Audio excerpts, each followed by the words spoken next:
Araw ng Huwebes, ika-6 na araw ng buwan ng Nobyembre, at tulad ng dati, isa na namang serye ng lights, camera, action.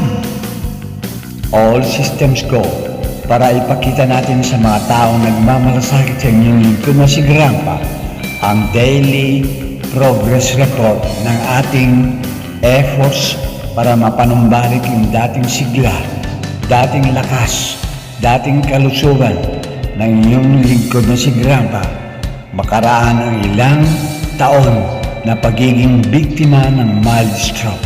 Ito, makikita ninyo sa mga pagkakataon ito na nasa hapagkainan ang inyong lingkod, handa na para sa ating almusal. Matapos tayo ay mag-ehersisyo sa paglalakad-lakad sa loob ng bahay. At handa na po ang ating almusal. Mapapansin din ninyo na suot-suot ng inyong Grandpa ang mga paboritong lumang-lumang mga kasuutan. Ayan, at nakahanda na para sa almusal. At bago ang lahat, nagpasalamat tayo sa Puong May Kapal dahil sa araw na ito ng Huwebes, tayo ay ginising na naman ng malulhati para tanggapin natin ang lahat ng mga biyaya na nagmumula sa nagmamahal na Panginoon. Ayan.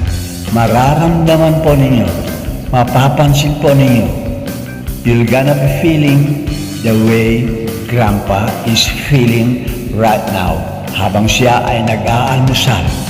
At ito ang pasasalamat natin muli sa Puong May Kapal, ganun na rin sa mga taong nagpaparamdam ng matinding pagmamalasakit sa inyong lingkod. At nasa harapan natin ang isang pasalubong ito, isang Centrum Silver na dala ng ating mabait na kaibigan, a very valued benefactor na si Dr. Lily Talia. Tayo ay magpapasalamat sa kanya. Maraming salamat, Dr. Lily, sa pagiging tapat at napakagandang mabuting kaibigan.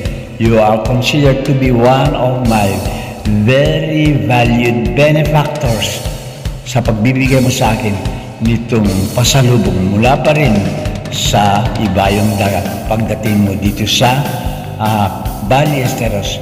And I have to welcome you back. Welcome home, Dr. Lily Talia. You're one of its kind. Sana magpatuloy ang pagtulong mo sa ating mga kababayan.